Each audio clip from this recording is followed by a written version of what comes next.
to it, man. There's so much to talk about, and we have to start with Conor Benn. Conor Benn back, Eddie Hearn. I don't know what was going on in his garden, but a lot of people were invited. Shout out October Red. She was there. Yeah, I see October was there. Love to see it. Bro, should we have been invited, fam? I don't know if we should have been invited. Nah, I hear it. Nah, you're right still. You're right. Us, it's not for us. We have to understand the place we stay, the part we play in this boxing right now. And I'm very comfortable with it. Do you know what I'm saying? Now, Base should have been invited. Yeah, absolutely. Base should have been invited. I'll champion that. 100%. Yeah. Base should have been invited, but I respect us being where we need to be because, bro, who's gonna keep it real? Who's gonna do this? Not saying these guys are not real. Not saying these guys are not real, but who's gonna do it the way we do it? I hear it 100%. And sometimes you muddy up the waters when you go to these, when you get too close. I'm there talking about us being invited, like I could have been there, fam. If for me to get there, that's when I'm really saying to the world, yeah, I'm not taking this dad life serious, man. Man's like, yeah, the newborn, everybody chill. I'm going to the matchroom barbecue to chat to fighters. It's unhinged. But we move. So wait, Conor Benn's there. Conor Benn gave a very interesting interview. What was your take? What was your first initial takes from Conor Benn just speaking? I mean, one thing I do have to flat out say, yeah, I hate the idea of Eubank Ben happening outside of the UK. When I'm here in Orlando and these type of cities, I'm like, that's not even like a main boxing city where I'm like, nah, we out here in the MGM Orlando. Like, I don't want to hear that. But it's an interesting one, man. It's an interesting one because it's like you look at him, you try and get the measure of things that's being said, and I'm like, because I just know that I look for clues and I look for coded language nowadays. You know what I'm saying? And it's like everything just seems a bit like, well, can you fight now? Can you? Do you know what I'm saying? I know there's like, there's like Tyson Fury doesn't have a British license. Yeah. You know what I'm saying? He's got a Nevada one, I believe. So I'll just hear these things and I'm just like, where do you stand right now? He said he might be fighting next Saturday, bro. At 154. At 154. Insane. I'd like to see. I don't necessarily think he's going to come down to 147, He's not. He's going to fight out because the next fight is, after this is Eubank. All roads lead to Eubank. It's clear. It's set. It's sorted. The contract's been signed like 3 or 4 times over, right? So now it's like, I need to get out there. I need to see what I look at like at this weight. He probably would have taken the fight before, a Eubank, anywhere, anytime, any place. But he probably looked at that last performance and thought, I could take a little warm-up. You know what I mean? I could take a warm-up. I've been out the ring for a very long time. I need to know if I'm still, not like still the same, but I just need to be sure about myself because this fight here, I can't lose. This fight, I can't lose. Ring rust is going to be prevalent. Yeah, you can't play with ring rust, fam. A lot of these men think that they can just... Yeah, I've heard Conor Benn tonight, tomorrow. And I'm like, come on, man. Don't do this. Don't jump into a Eubank fight. Like, in the time your fight, he fought twice. Yeah. He might have looked bad, but he looked good in the last one. You know what I mean? Now it would be 3 on the trot of just, I've been busy. That's going to be a factor. So he's definitely glad to hear that he's going to fight next week. But at the same time, it's like, I wonder what the plan is now for his career. Because it like for Conor's career? To say this, this is why, because I wanted to ask you what your first initial take was. And it's like, when listening to what I heard when I was watching it, I was thinking, well, my initial take is, I don't think there is a plan for career-wise in terms of, because we talked about some real fluctuation on some Luther Vandross type fluctuation in weight. Because, bro,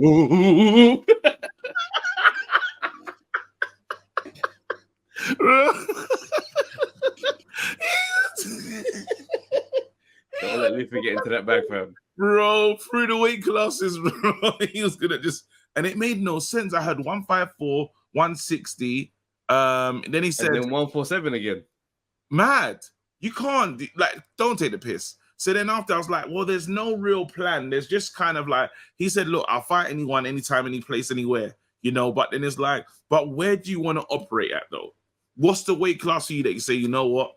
I need to mix it with these guys. And that's the hard part. I think what you're starting to look like is 154 might be the weight. that he's I gonna think be at. 154 is the weight. 154 is the like he's saying I'm probably walking around at that weight comfortably. Like that's where I'm comfortable, and it's gonna probably take something out of him to go down.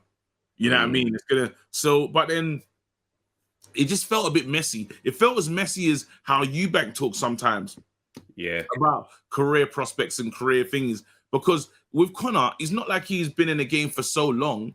So his quest for I don't even know what this quest is about. I don't know if it's a weird quest. I can't understand what he's trying to do in this game. What's the legacy? What are you working on? It feels too early, yeah, to just be on the big fight thing.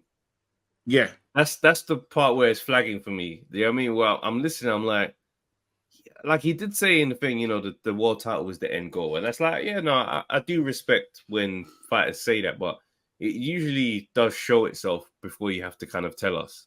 Do you know what I'm saying? And it's like the names, the 147 names, I'm not hearing them so much anymore. The Boots Ennis, it's just more like the Eubank fight is the one that we want. Absolutely cool. But what does take a Kell Brook on in there? I take a Kell Brook, yeah. Like there's this mix of Conor, Kell, and Eubank Jr. That's like we all want to see each other, but then it's like, bro, okay, but Eubank, I understand why he's on that type of journey because he's looking at it like, I just want to get money. I'm 33, different. Conor Benn is young. Yeah, you're still very much at that thing of like, you know, when a fighter becomes a journeyman, right? That's usually at a point where they're just like, well, okay, cool. I'm not going up the ladder. I'll just make things easier so I can earn a living. When Conor Benn is still at that point of the upward ascend, like we don't know how high you can actually go. We don't know the limits. So there's no point for you shouldn't be taking side missions, in my opinion.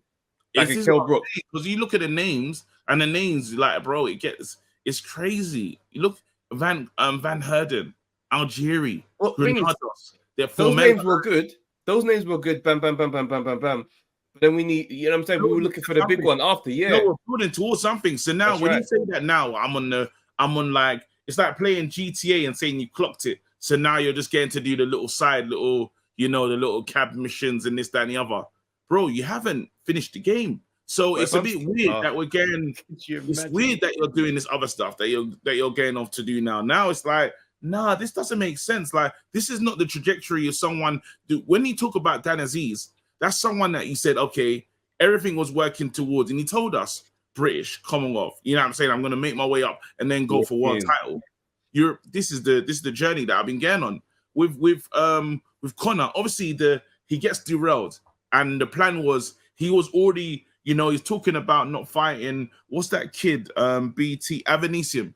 He was talking about I'm too big for Avanesium. That like a lifetime ago. There you go. He said, look, where my stars rise into and his, we're not meant to be in the same space. We're not in the same stratosphere. But then it's like, well, maybe them Kelly, what do you call it? Like Kelly, them ones there is a good route to say, you know what? This is me now. It's gone, things have gone wrong, things have kind of gone awry, but I'm gonna now work my way up and almost kind of prove myself to the public again. You know, like the mistakes happened or whatever, however you want to say it, strict liability, this, that, and the other. But now I'm doing everything I need to do to say to the public, I'm here now and I'm doing everything correctly. But it's jumping through weights and stuff. It just doesn't make sense to me.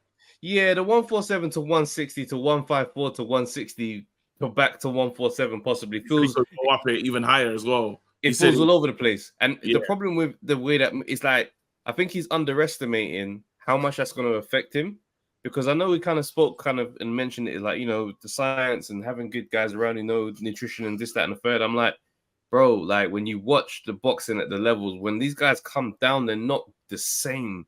Like Eubank Jr. got knocked out after dabbling with 157. I will never not see a link in that. Yeah. Do you see what I'm saying? That chin got robust and all of a sudden was corrupted.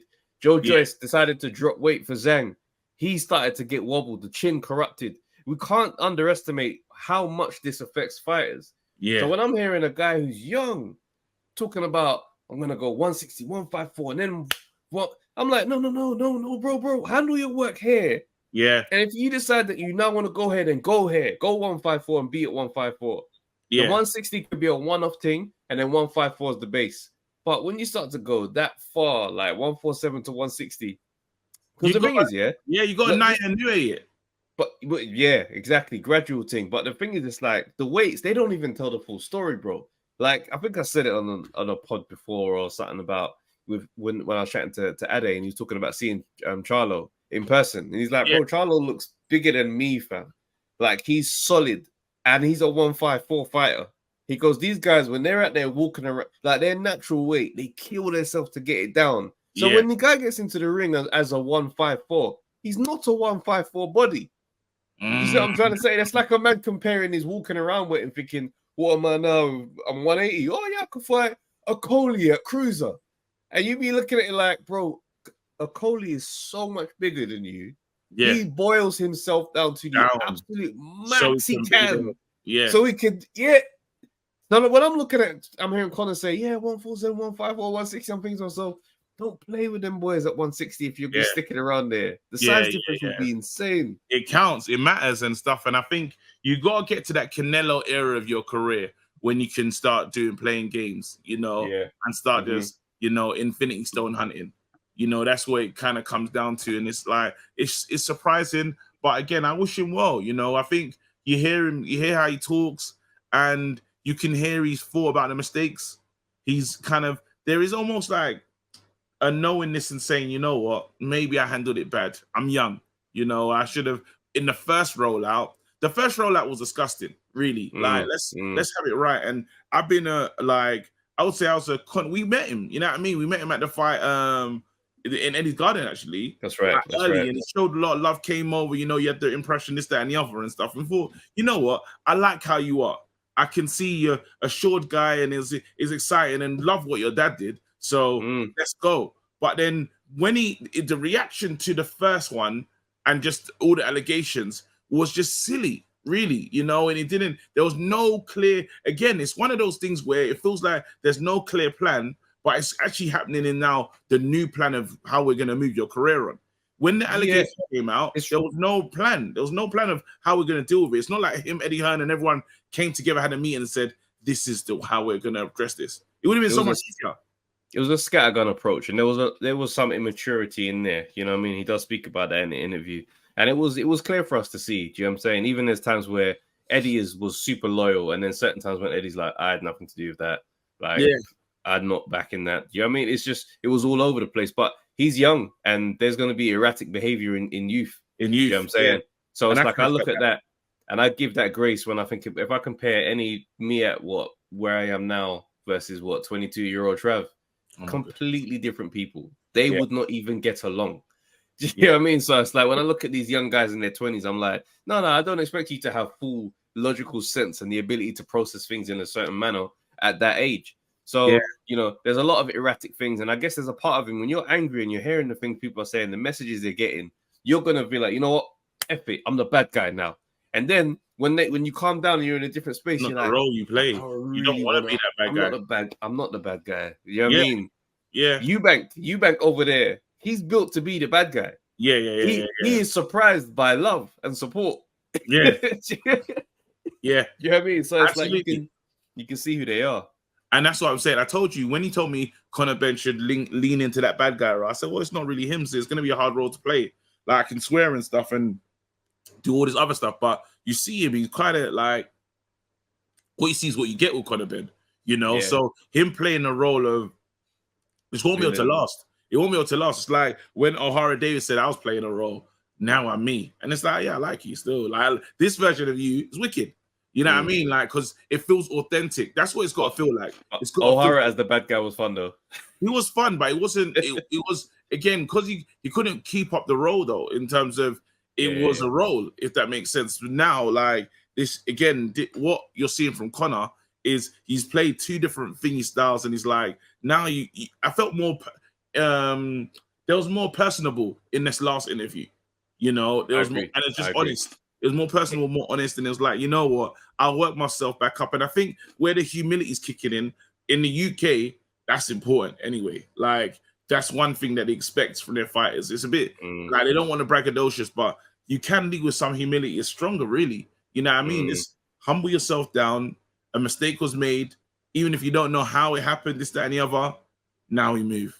Now we move. I did feel like it was a bit like just, you know, when he's talking about the end, he's like, you know, I want to be involved in, you know, testing for certain. And I was just like, just leave that convo alone, bro. When you talk about science and weights and stuff, I said, chill with the science talk, bro. So right now, let's just get back to the fighting, because, you know, one thing I'll never get off anybody's neck about with the boxing public is the hypocrisy of pretending like they really care about drugs testing to the degree that they go at it. Do you know what I mean? Like, there's no agenda involved with a promoter involved, or maybe just, I mean, there's all of that where I'm just like, bro, I hear these men talking about, mate, gotta do it, ban him for life, ban him for life. I'm like, come on, man, you're probably a Fury fan as well. Do you know what I mean? And you would not want this guy banned for life. You just wouldn't. Do you know what I mean?